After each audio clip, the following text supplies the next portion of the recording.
The snow never melts in Tixi. Even in the fractured summer light, the tundra looks bleached and lifeless, a forgotten corner of the Soviet Empire.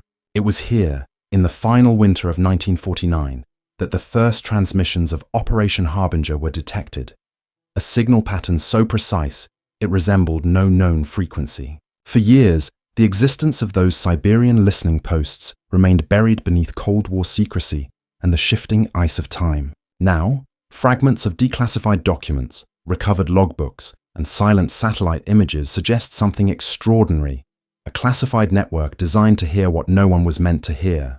Somewhere beyond the radar horizon, the ghosts of the Harbinger stations still whisper. Chapter 1. Operation Harbinger, the Siberian Listening Posts. In the early months of 1948, the Soviet Union initiated a classified construction effort under the authority of the State Committee for Defense Industry. The project bore the codename Harbinger, officially registered as a meteorological observation network to monitor atmospheric anomalies over the Arctic Circle. Internally, the directive listed the true purpose: detection and interception of unauthorized airborne transmission within the polar communications band. To those familiar with Soviet technical nomenclature, this phrasing implied one thing: signal intelligence of a highly experimental nature. The first listening post was established outside Tixi, a small Arctic port on the Laptov Sea. Tixi's harbour froze for 8 months of the year, but its geographic location was ideal. The northernmost edge of the USSR's surveillance range, facing the North American pole. According to the incomplete engineering logs found decades later, construction began in February 1949, under the supervision of Colonel Pavel Andreev of the GRU. The site's cover name was Meteorological Point 27K. Supplies arrived by convoy across the frozen Lena River, escorted by military trucks marked with the insignia of the 6th Signal Battalion. Locals recalled seeing columns of men unloading large metal crates under the cover of night. Some of those men never returned to the settlement. The classified communications module, known as Station Alpha, housed a central radar dome constructed from composite polymers uncommon for the time. The dome's purpose remains ambiguous. Surviving design sketches retrieved from a declassified Ministry of Communications archive in 1993 refer to an oscillating beam array capable of high-band harmonic filtration. Experts later speculated this was an early form of over-the-horizon radar, years ahead of its documented development. What confounded historians was the equipment's power requirement, far beyond what a remote Arctic outpost could sustain without nuclear or industrial-scale generation. Yet the station functioned, its generators buried deep under reinforced permafrost vaults labelled C-cells. No record exists describing what powered them. According to intercepted US Air Force briefings dated May 1950, American reconnaissance planes flying from Alaska reported intermittent radar interference over the Laptov region. The interference carried a strange rhythmic pulse, too structured to be random, too erratic to match known Soviet radar profiles. The Air Defense Command assigned an informal classification: Siberian burst anomaly. After 1951, the anomalies ceased. The official conclusion was ionospheric reflection errors, though private correspondences between analysts reveal deeper unease. One note, penned by Major Robert W. Harkness, states, "It isn't reflection, it's echo. We're hearing ourselves." Declassified Soviet memoranda offer glimpses into what the Harbinger stations might have detected. A partially translated entry dated August 1950 reads, "Repeated signal inversion observed between 02, JAO 04, JAOS local. Sequence corresponds to code format not recognized in any Allied cipher. Hypothesis: non-human origin. Subsequent lines are redacted entirely, followed by a single surviving sentence. Orders received to maintain continuous reception. No interference permitted." The operative who logged this entry, Lieutenant Mikhail Zorin, disappeared 2 weeks later. His personnel file was expunged in 1951, the last verifiable communication from Operation Harbinger occurred on November 14, 1961. It came through a shortwave frequency, later traced to the abandoned Tixi relay. The message, transmitted in heavily encoded form, was received by the Soviet Polar Communications Bureau in Murmansk and logged as indecipherable. The only clear fragment, decoded years later by linguists, read, "We are not alone on this channel." Within 48 hours, Moscow issued an immediate recall of all personnel assigned to Harbinger installations. Records show transport flights scheduled for retrieval never arrived. The sites were formally declared closed due to environmental hazard. When Western intelligence analysts examined satellite photographs from 1994, they identified a peculiar pattern surrounding the abandoned coordinates. 7 circular depressions stretched across the permafrost, each precisely equidistant, forming a geometric alignment aimed directly toward magnetic north. Soviet-era engineers, when questioned, denied the feasibility of such accuracy, given the equipment available in the 1950s. Some suggested the alignment was a coincidence caused by structural subsidence. Others, reviewing the same imagery, noted faint remnants of metallic latticework at each site, evidence of structures intentionally dismantled and buried. The surviving logbook from Station Alpha was recovered by a research expedition in 1989, frozen inside a corroded ammunition box. The pages, brittle and water-stained, contained a series of cryptic entries describing unexplained auditory phenomena. One entry dated July 3, 1950 reads, "Sound persists in equipment even when power cut. Pulse steady, 13 beats per second. Not interference, feels internal." The following page bears a single line in hurried handwriting, the signal that should not exist.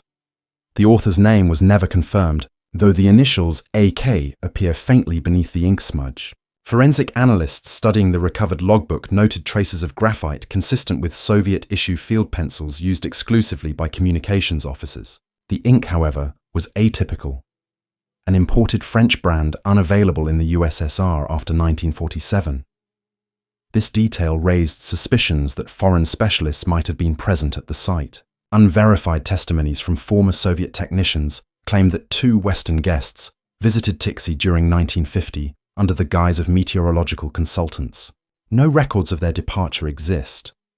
British archives released under the 30-year rule included a memorandum from MI6 Northern Desk, marked Athena 1251. It references a Soviet Arctic anomaly intercept and includes a brief mention of Project Theta, an analytical program designed to estimate nuclear detonation yields through electromagnetic pulse modeling.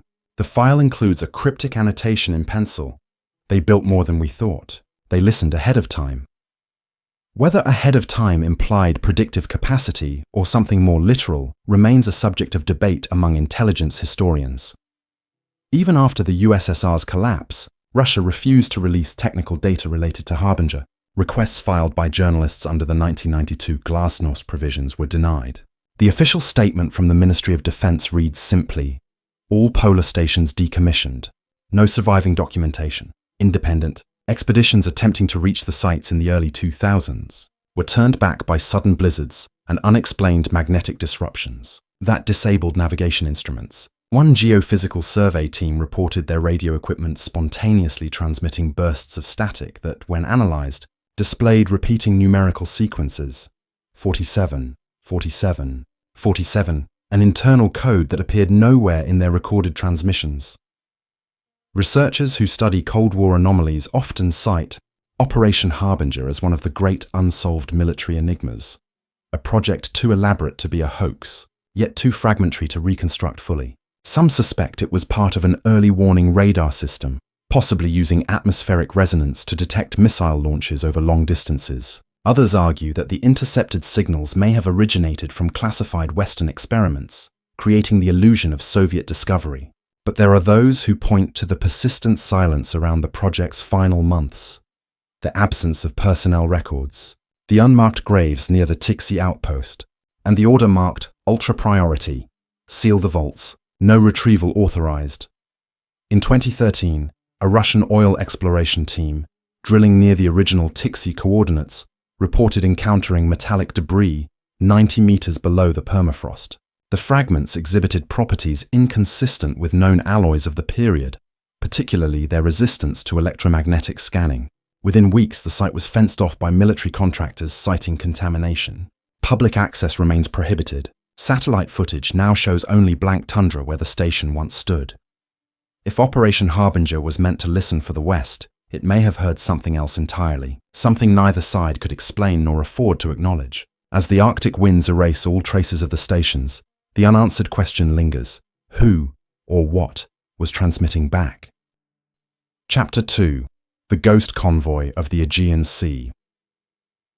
In the final spring of the German occupation of Greece, as the Allies closed in from both the Italian and Eastern fronts, a flotilla of 6 cargo ships slipped out of the port of Piraeus under the cover of dense coastal fog. It was May 24, 1944. The ships carried no official registry, no flags, and no visible identifiers. Their escort consisted of a single Type 7 U-boat and a pair of S-boot fast attack craft under the operational designation Convoy Naval, Convoy Fog. None of these vessels were ever seen again. The Kriegsmarine's records from the Naval War Command list no such deployment, yet internal British documents refer to the same group as the Phantom Convoy of the Aegean. Declassified fragments from the German Naval Archive in Freiburg reveal that the mission was authorized by Admiral Karl Dönitz himself under a sealed Directive numbered 1448B, dated May 18, 1944. The listed cargo was Technische Sondergüter, technical special goods. This was bureaucratic shorthand often used for equipment of advanced or secret classification. Surviving correspondence between Dönitz and Reich, Minister Albert Speer alludes to the transfer of retrieved cryptologic assets from the North African theatre. These may have included captured Allied cipher machines, possibly British Type-X units taken during the Tunisia campaign, or components from a disassembled Sagaba encoder. No definitive proof survives, only a brief entry written in Speer's hand. Ensure shipment reaches Dalmatia before 2nd June. Use naval cover. Non-disclosure absolute. British decrypts of intercepted Enigma traffic suggest that the convoy's route was unusual. Instead of following the well-defended northern Aegean channels, Convoy Naval sailed south of the Cyclades, passing close to Crete's southern coast before turning northwest toward the Adriatic. It was an area long considered perilous due to Allied submarine patrols. Intelligence officers later concluded that the convoy may have been attempting to evade detection from the air, navigating through the shadow of Crete's mountain ranges, where radar returns were often distorted. The flotilla's last confirmed position was approximately 30 nautical miles south of Gavdos Island, logged at 23:40 hours on May 25th. After that, silence. For decades, Convoy Naval was dismissed as myth, an exaggerated tale told by Allied pilots who claimed to see ghost lights moving along the horizon that spring. It wasn't until 1979 that a diver named Nikolaos Panayotou, exploring wreck sites near Crete's southern shelf, discovered an anomaly. At a depth of 180 meters lay the skeletal remains of a steel-hulled cargo vessel, unlike any Allied or Axis model catalogued for that area. The hull bore no serial markings, but its plating thickness matched specifications for the German Iltis-class freighter used for high-security transport. Inside, Panayotou's team found a sealed compartment welded from the inside. They lacked the tools to cut through it at the time, and before a second dive could be arranged, the site was mysteriously closed by Greek naval authorities citing military sensitivity.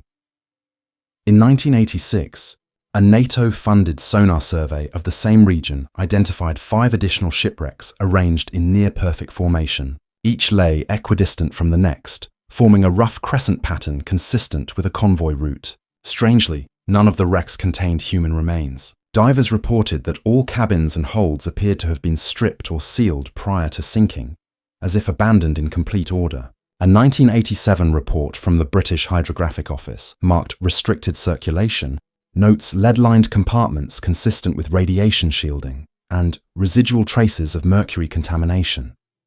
The same report concludes with a cryptic annotation: potential connection with Operation Eclipse, ref. Debrief Vienna. 1950, Operation Eclipse was the Allied code name for the plan to capture key Nazi scientific assets before Soviet forces reached Berlin. Internal memos indicate that several high-ranking officers of the Abwehr, German intelligence, sought to trade stolen Allied technology for safe passage to neutral territories. The timing of Convoy Naval suggests it may have been part of this desperate strategy, an attempt to barter information for asylum, using the cargo as leverage. Yet no Allied record acknowledges receipt of such a transfer, and the names associated with Naval: Captain Heinrich Müller, Engineering Officer Kurt Drach, Radioman Josef Weber, vanished completely from post-war documentation. Weber's family in Hamburg received a final telegram from him dated May 22nd, reading only, "Weather clear. We sail tonight. Kiss the children."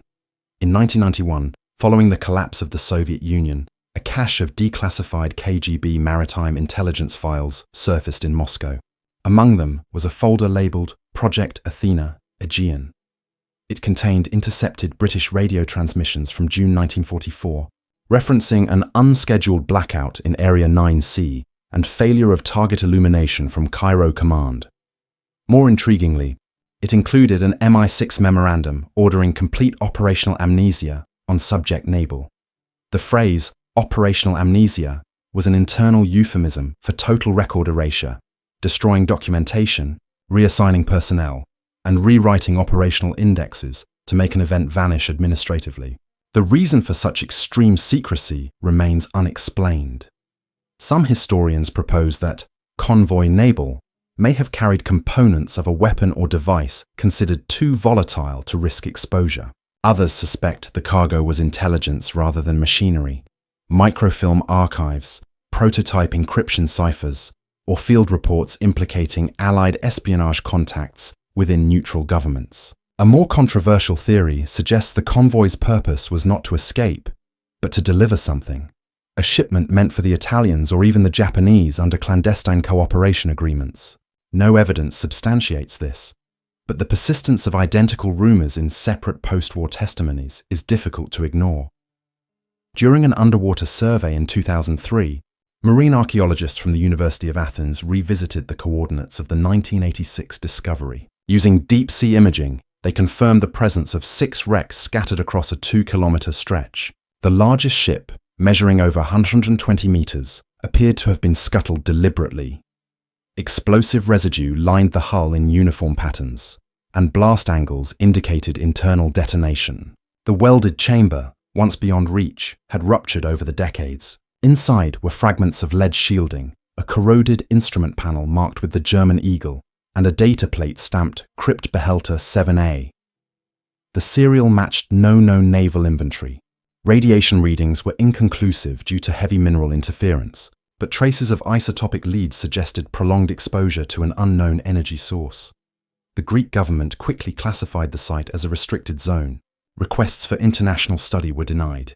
Within months, a NATO cleanup vessel conducted unannounced debris retrieval operations under the pretext of environmental containment. By 2004, all public access to the area was prohibited. Researchers who had studied the sonar data were warned not to publish their findings. The official line remains unchanged. No such convoy ever existed. Still, a single photograph taken during the first 1979 dive circulates quietly among maritime historians. It shows the corroded remains of a bulkhead door. Faintly visible beneath the layers of rust are the letters Nabil. Whether this was coincidence or confirmation, no one can prove. The door itself was never recovered. To this day, fishermen near Crete claim their sonar occasionally picks up shapes moving in parallel formation below the waves, as if a convoy still sails silently across the seabed. Locals call them tapliotizomichlis, the ships of fog. When storms sweep through the Aegean, faint echoes of Morse pulses have been detected on maritime radio channels, repeating a single phrase, Nabil, Nabil, Nabil. The origin of these transmissions remains unverified. Whether they come from the deep or from something still guarded within the archives of forgotten wars, no one has yet found the courage to listen long enough to find out. Chapter 3. File 47B. The Baltic Bioweapon Directive.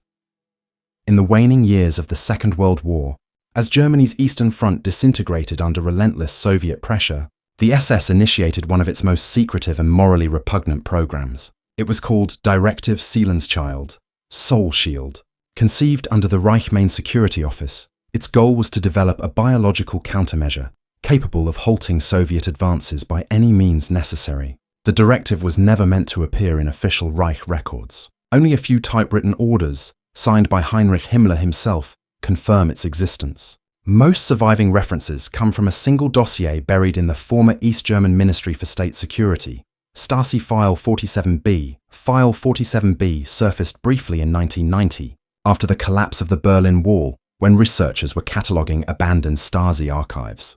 The folder was sealed in a steel cabinet marked Verschlusssache, nicht öffnen, classified material not to be opened. Inside were 23 documents, many partially burned, written in German, Russian, and fractured English. The earliest item, dated November 1943, was a telegram from SS Brigadeführer Walter Schellenberg to the Reich Research Council, ordering immediate expansion of bacteriological field trials in the Baltic operational zone. The attached note listed Liepaja, Daugavpils, and Königsberg as designated testing areas. None of these trials appear in surviving Wehrmacht or SS medical logs. Testimonies from captured medical officers during the Nuremberg subsidiary hearings hinted at experimental units stationed in Latvia. One name recurs, Dr. Otto Krüger, a microbiologist formerly of the Robert Koch Institute. Krüger disappeared in 1945 during the Soviet push into East Prussia. Yet his research resurfaced 2 decades later in the possession of a Soviet bioweapons program in Novosibirsk. A single laboratory ledger found in the Stasi file lists Krüger's Baltic strain, a mutated typhus bacterium allegedly resistant to both temperature and saline exposure. The formula column is redacted, but marginal notes refer to vector stability through avian carriers. Such phrasing aligns disturbingly with Luftwaffe reports describing modified aircraft, release pods tested near the Baltic coast between December 1944 and February 1945. Local civilians in Liepaja reported outbreaks of a fever that burned without sweat. Soviet occupation records from 46 describe unexplained mass graves containing victims with no visible wounds but advanced tissue, necrosis consistent with chemical exposure. Yet chemical weapons specialists who examined the remains noted anomalies. The absence of any known chemical agents. One Soviet pathologist, Dr. Yuri Abramovich, concluded, tissue disintegration appears bacterial, but structure shows unnatural uniformity. His report vanished after 1947. The post-war pursuit of Nazi scientists created a chaotic competition between the Allies and the Soviets. Under Operation Paperclip, the United States secretly relocated hundreds of German specialists to secure technological advantage. What remains less documented is the Soviet equivalent, Operation Oswiakim. Within weeks of Germany's surrender, Red Army intelligence units raided Baltic laboratories, confiscating experimental material and personnel. Among those detained was SS Standartenführer Karl Reuter, logistical officer for Seelenschild.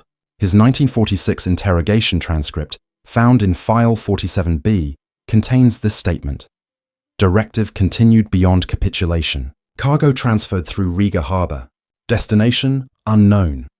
Reuter was executed in Moscow in 1947, but his execution order was signed under the alias A. Volkov, an NKVD officer later tied to early Soviet germ research in Siberia. What makes File 47B particularly unsettling are the post-war entries. A Stasi memorandum from April 1963 notes unofficial biological cooperation between Soviet Research Center Vector and a US facility at Fort Detrick. Both sides were allegedly testing legacy samples, originating from unidentified sources labeled only as Baltic. The I document describes diplomatic exchanges under the guise of disease control conferences. Attached is a photograph of 2 sample containers, small glass vials sealed in paraffin, marked with the Reichsadler emblem and a handwritten number, 47B. Beneath the image, a line typed in Cyrillic reads, specimen viable. How these vials survived the fall of the Third Reich is unclear. A report dated July 1991, written during the final months of the Soviet Union, details an incident in which one of the sealed containers was retrieved from a submerged coastal bunker near Liepaja. Latvian salvage workers claimed the bunker had been intentionally flooded, its entrances collapsed by explosives. Inside, military historians found chemical storage drums, medical equipment bearing SS runes, and notebooks soaked in brine. One of the workers, Arnis Dambis, later told reporters that a single sealed metal case had been removed by Russian officials without explanation. He described it as lead-lined, warm to the touch. Days later, Dambis fell ill with high fever and skin lesions. The hospital listed severe septicemia as cause of death. His autopsy file was later sealed. The container's trail ends at a Soviet transport manifest logged at Murmansk in August 1991. The entry reads, Shipment Baltic, Special Handling, Destination, Obskaya Station, Novosibirsk Oblast. A subsequent note from the Russian Ministry of Defense classifies the shipment as destroyed due to contamination risk. Yet in December that same year, NATO's internal biohazard registry quietly added a new entry: unknown, Baltic strain, incomplete data. No further details were released. Scholars studying wartime bioweapon programs have long debated the moral boundaries blurred by necessity and secrecy. The Baltic Bioweapon Directive exemplifies how desperation led the Reich to pursue catastrophic science with complete disregard for humanity.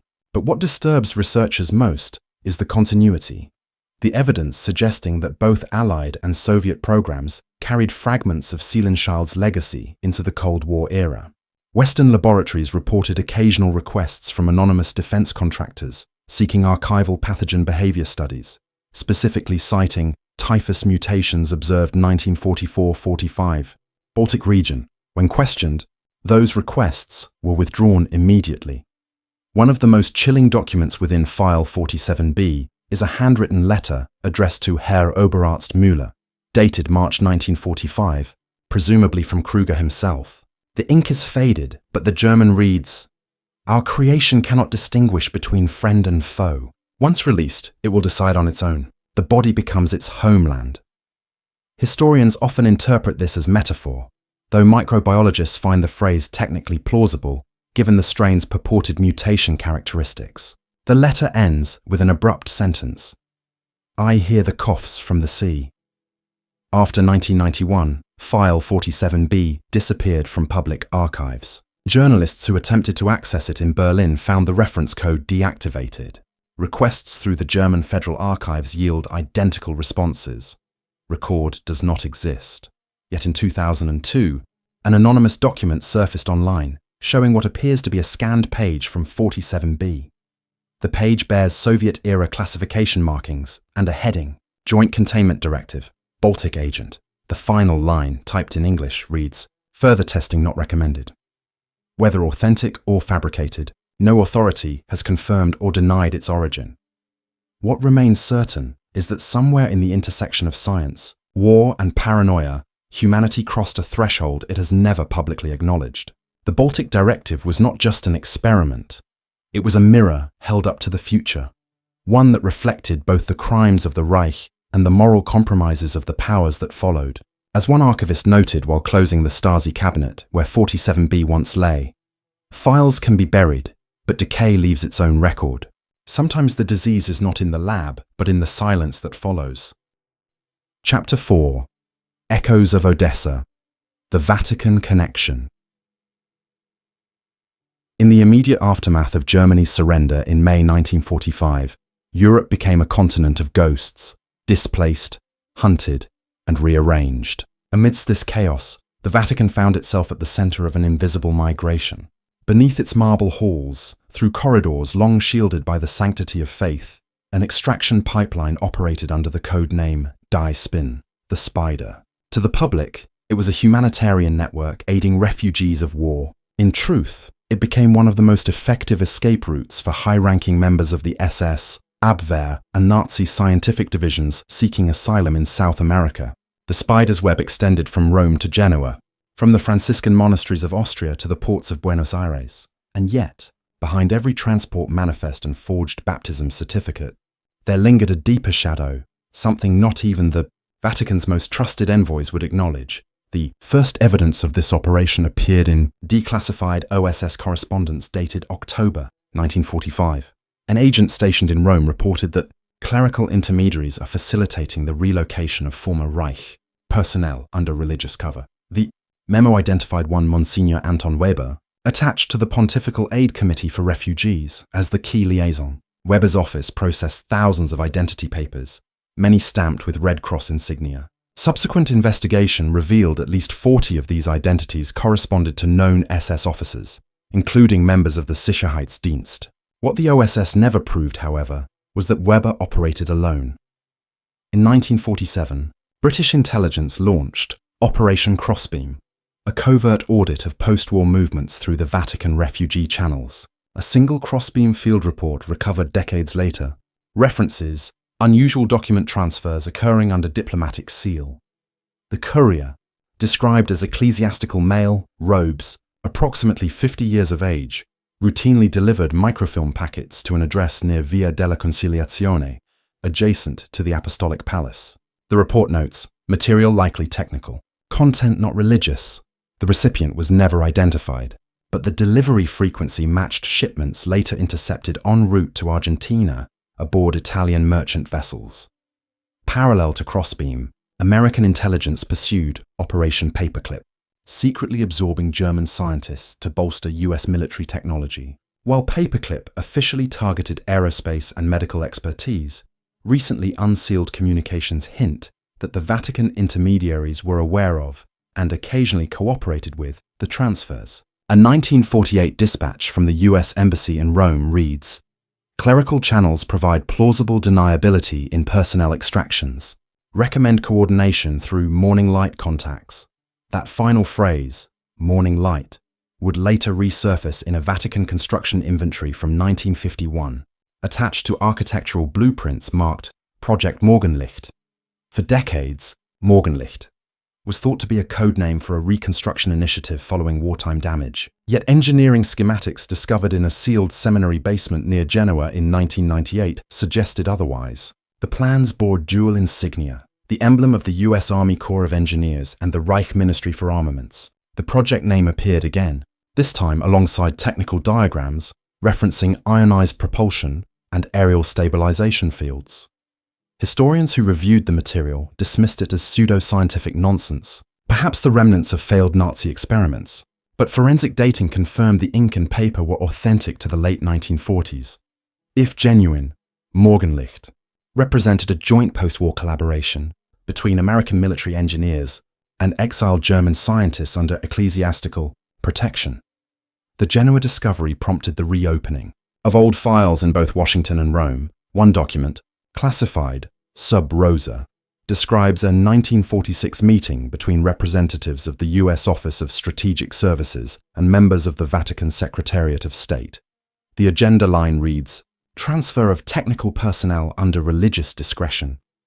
Though the signatures are redacted, contextual clues link the meeting to Cardinal Eugène Tisserand, known for his diplomatic dealings with Allied authorities. The file concludes with an addendum. All matters pertaining to Morgenlicht remain confined within ecclesiastical archives. When Vatican officials were questioned in the early 2000s, they denied the existence of any such project. The archives for 1946-1949 remain sealed, their index pages missing.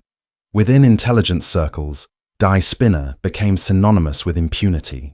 Yet whispers within the surviving German expatriate communities in Argentina spoke of another layer to the network, a select circle within Die Spinner who controlled not just the routes of escape, but the flow of technical knowledge. Former Abwehr officers referred to them simply as Die Geistlichen.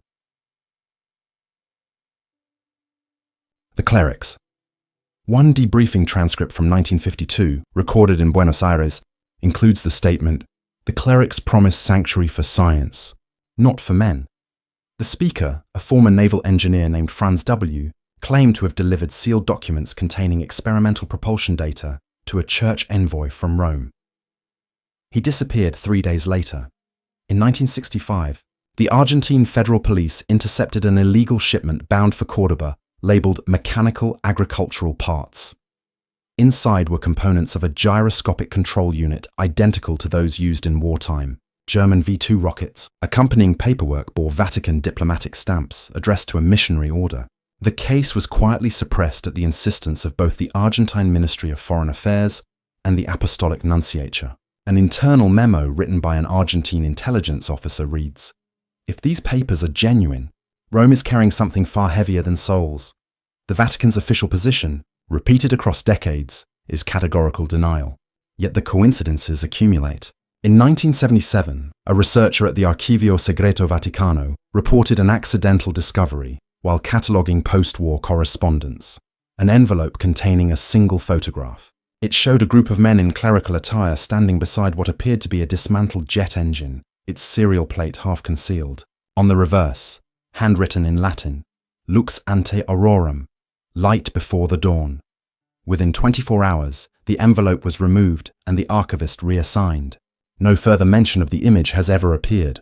For intelligence historians, Echoes of Odessa, a reference to the rumored Organisation der ehemaligen SS-Angehörigen, or Odessa network, represents one of the most complex moral entanglements of the post-war era. The Vatican's refugee system provided a shield not only for fugitives, but for the preservation of knowledge that might have otherwise vanished under tribunal scrutiny.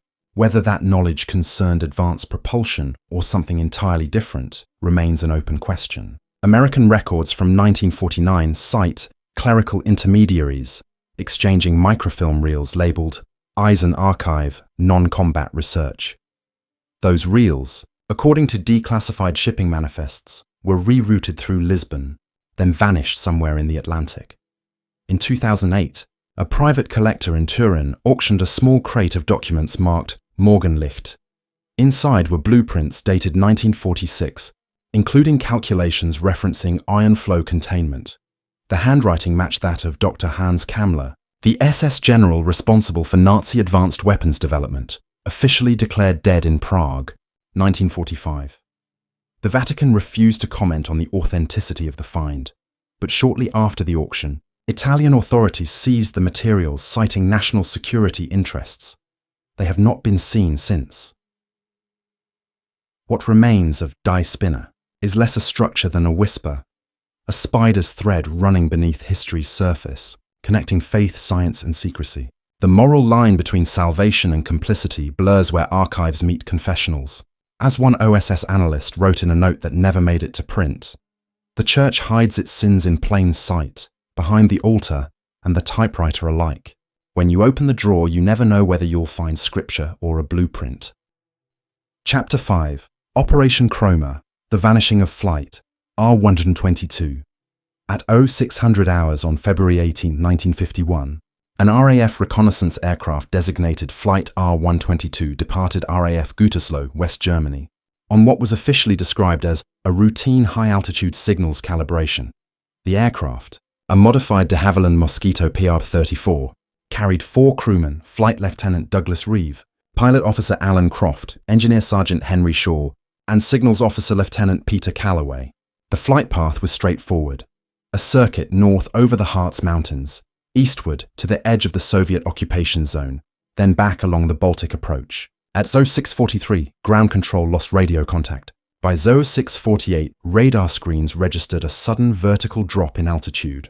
No distress call was ever transmitted. Within hours, Flight R122 ceased to exist. Official RAF communications initially referred to a navigational misrecord implying equipment malfunction or pilot error. But those who examined the mission's flight order found something more cryptic, the handwritten annotation, Chroma Active. The codename referred to a classified optical surveillance initiative begun in late 1950, developed under the British Air Ministry's Directorate of Scientific Intelligence. The project sought to detect electromagnetic distortions caused by encrypted radio traffic, essentially, to visualize invisible signals using polarized lens arrays and a high-speed photoreceptor camera mounted beneath the fuselage. According to unverified reports, the R122 carried the only functional Chroma unit ever constructed. Documents, released under the UK National Archives Act, decades later paint a picture of growing unease among British and American intelligence officers during that winter. Soviet long-range radar installations were proliferating rapidly across East Germany and Poland, and Western analysts believed Moscow was experimenting with new radio camouflage techniques. The Chroma device, if successful, could have given Britain the ability to map those transmissions directly, a revolutionary leap in electronic warfare, yet its very sensitivity made it unstable. A 1950 test flight near Scotland recorded brief, light oscillations in the cockpit, followed by instrument failure and temporary loss of orientation. Engineers attributed this to solar interference. Others were not so sure.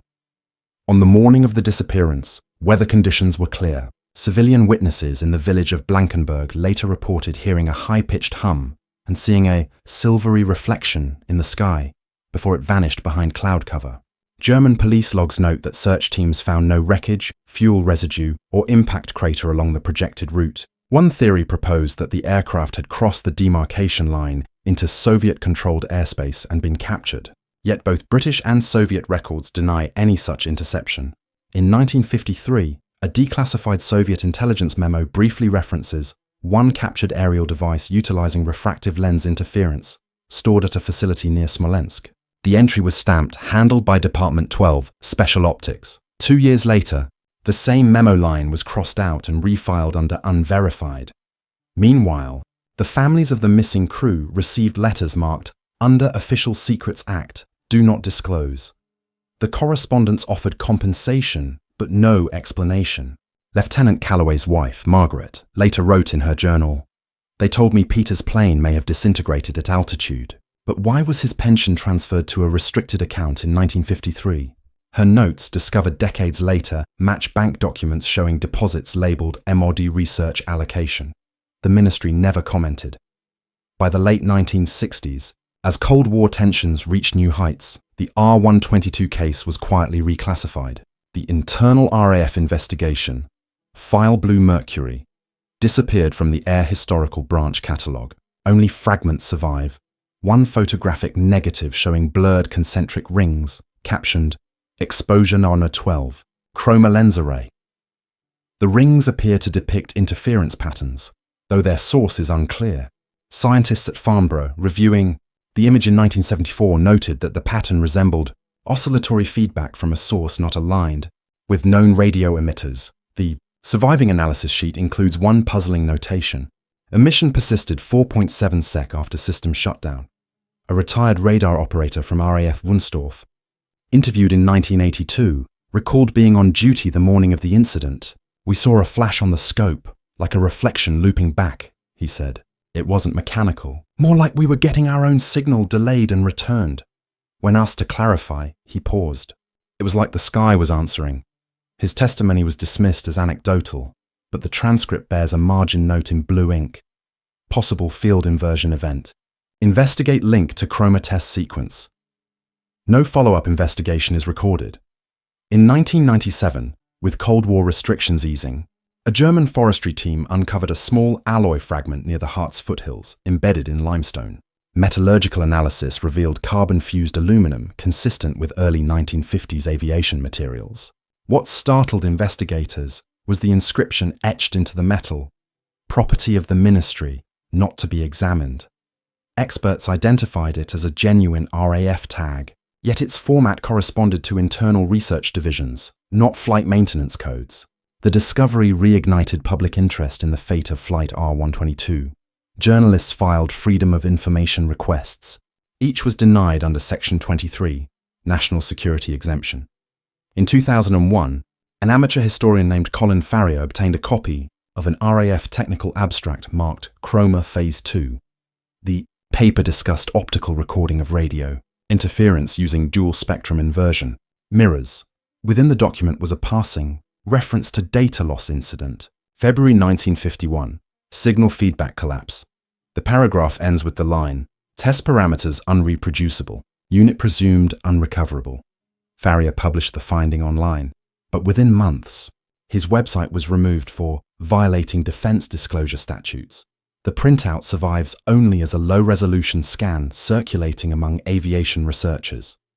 By 2010, the Chroma incident had become a ghost story, whispered among intelligence veterans, a cautionary tale about technology reaching beyond its own comprehension. Some former analysts claimed the device recorded not just enemy transmissions, but echoes of its own origin signal, feedback loops so precise they bordered on temporal. A recently surfaced memo from the British Atomic Weapons Establishment mentions photoreactive field resonance exceeding safe amplitude, warning that further activation risks uncontrolled backscatter phenomena. Whether this referred to the Chroma project or another experiment remains ambiguous.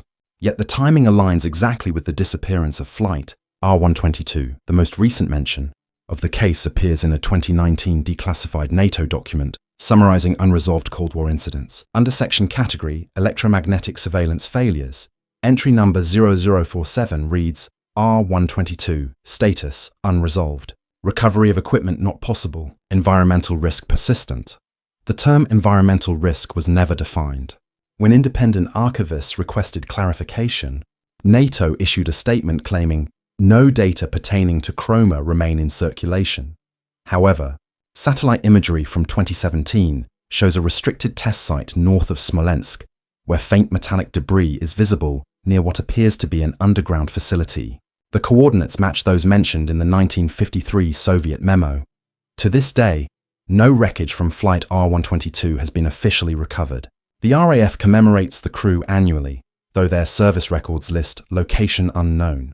Every few years, amateur radio enthusiasts report bursts of repeating signals on defunct shortwave bands around 27.6 MHz. The pattern, when analyzed, resembles a continuous return wave, the same frequency range used in early Chroma testing. The signal begins faintly, then fades. One listener recorded the burst in 2018. Slowed down, the noise formed a rhythmic pulse, followed by a sound faintly resembling human speech. Still receiving. Some believe it's atmospheric echo, the ghost of an old transmission bouncing endlessly through the ionosphere. Others wonder if Flight R122 and the experiment it carried succeeded beyond its creator's intentions, piercing not just enemy frequencies, but the very limits of perception. Whether the Chroma device collapsed, or simply went elsewhere, no one can say. The only thing left is silence, and the faint suggestion that somewhere above the clouds, the sky still listens back. At the edge of every archive lies a silence too deliberate to be accidental. Operation Harbinger, Die Spinne, the Baltic Directive, Chroma. They form a lattice of disappearances stretching from frozen tundra to Vatican marble, from coded transmissions to the void left by Flight R122.